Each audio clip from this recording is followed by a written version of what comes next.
안녕하세요. 경제홈스쿨 니무쌤입니다. 오늘은 많은 부모님들의 고민인 자기조절력에 대해서 이야기해보려고 해요. 우리 아이가 잘 참지 못하는 모습을 보일 때마다 걱정이 많이 되시죠? 요즘에는 허용적인 분위기에서 아이들을 키우는 경우가 많고 미디어 노출이 쉬운 환경에서 지내다 보니까 자기조절력을 기르는 게 조금 더 어려워진 것 같아요. 뇌 발달에서 가장 중요한 능력 중 하나라고 하는데 저도 저희 아이를 키우고 있고 많은 아이들과 수업을 하면서 이 부분에 대한 고민이 많아지더라고요. 그래서 소아정신과 김효원 교수님의 책을 참고해서 자기조절력 있는 아이로 키우는 꿀팁 4가지를 정리해 보았습니다.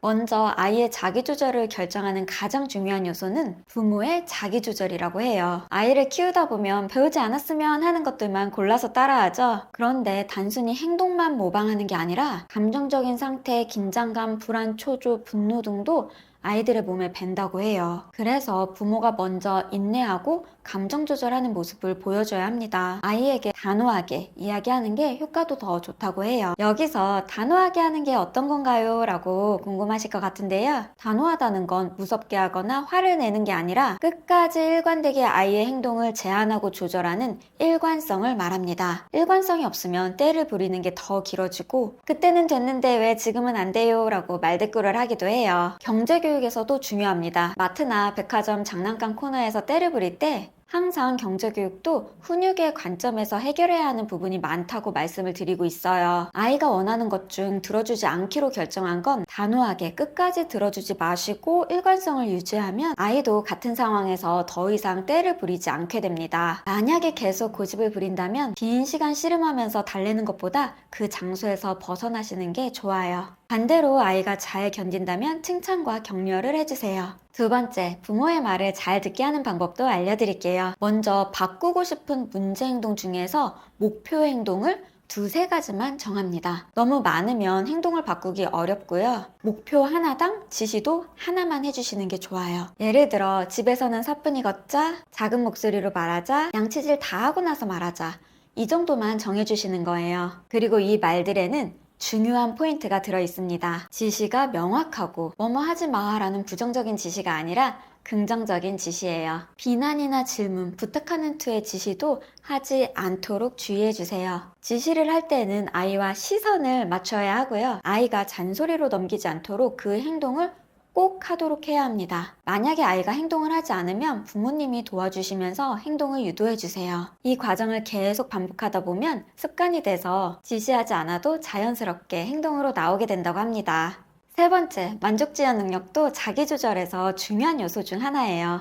말 그대로 욕구 만족을 지연하는 건데요. 나중에 더 큰 보상을 얻기 위해서 현재의 욕구를 참아내는 능력이에요. 공부를 포함해서 아이가 인생의 장기적인 목표를 세우고 실행해 가는데 꼭 필요한 능력입니다. 마시멜로 실험도 많이 들어보셨을 거예요. 마시멜로를 15분 동안 먹지 않고 참으면 1개를 더 주는 실험인데요. 논란의 여지도 있지만 이후 많은 연구에서도 어린 시절에 욕구 만족을 지연할 수 있었던 아이들이 성장했을 때 자기조절력이 더 뛰어나다는 결과를 보인다고 합니다. 학업은 물론이고 사회적으로나 경제적으로 더 성공한 삶을 살게 되겠죠. 이 만족지향 능력을 기르는 데에는 경제교육이 효과적이에요. 먼저 아이들이 소비부터 접하게 되는 경우가 많은데요. 어릴 때부터 부모님의 모습을 보면서 간접 경험을 하게 되죠. 물건을 살 때는 가장 먼저 그게 꼭 필요한 건지 아니면 그냥 욕구인지 구분하게 하는 연습을 해주셔야 돼요. 그냥 갖고 싶은 욕구보다는 꼭 필요한 걸 먼저 고를 수 있도록 해주셔야 되겠죠? 그 다음에 내가 가지고 있는 용돈 안에서 살 수 있는지, 가격과 품질은 어떤지, 내 마음에 드는지, 만족감까지 고려해서 선택을 하도록 합니다. 평상시에 저금통에 돈을 모으는 연습을 해주세요. 지금 당장 돈을 쓰지 않고 저금통에 모으면 나중에 더 좋은 것을 얻게 된다는 경험을 갖게 해주세요. 만 5세 이상부터는 저축의 개념도 이해하고 용돈 교육도 할 수 있기 때문에 미래를 대비하기 위해서 저축한다는 걸 알려주세요. 이 자기조절력을 기르기 위해서 용돈 교육도 저금통 교육으로 시작합니다. 용돈 교육에 대한 더 자세한 설명은 이 영상을 참고해 주시고요. 아래 댓글에도 링크 남겨놓을게요. 만족 지연 능력은 공부에서도 마찬가지예요. 우리가 대학 입시를 준비하면서 놀고 싶은 마음을 참아가면서 공부를 하죠. 지금 당장 놀고 싶은 걸 참으면 나중에 원하는 대학에 진학하는 큰 보상을 얻게 됩니다. 사실 공부뿐만 아니라 앞으로의 인생을 살아가면서 계속되는 거예요. 건강도 마찬가지고 사회적인 성공을 위해서도 자기 조절을 하면서 매 순간 유혹을 참고 더 큰 보상을 얻는다면 더 나은 삶을 살 수 있겠죠. 그런 선택을 결정하는 게 전두엽이고, 이 전두엽을 발달시키기 위해서는 우리가 어릴 때부터 자기 조절 능력을 잘 길러줘야 합니다. 마지막으로 메타인지예요. 메타인지는 나 자신에 대해서 돌아볼 수 있는 능력을 말하는데요. 내 감정, 행동, 생각을 돌아보고 조절을 할 수가 있어요. 성인에게도 정말 중요한 능력입니다. 이 메타인지를 길러주면 스스로 행동하고 스스로 공부하는 아이로 키울 수 있어요. 엄마가 씻는 것부터 옷 입는 것까지 다 도와주고 가방 챙겨주고 방 정리까지 해주시는 경우 많으시죠. 뒤늦게 스스로 하라 그러면 힘들어질 수 있기 때문에 미리미리 루틴을 정해놓고 스스로 할 수 있도록 해주셔야 합니다. 또 자기주도 학습을 할 수 있도록 스스로 공부 계획을 세워서 체크하도록 해주시고요. 처음에는 부모님이 도와주시는 게 좋아요. 많은 교육 전문가분들은 이 공부 습관도 결정적 시기가 초등학교 2, 3학년이라고 해요. 자기주도 학습에 대해서는 다음 영상에서 더 자세히 이야기해 보도록 할게요. 오늘 이렇게 자기조절력 있는 아이로 키우는 방법 4가지에 대해서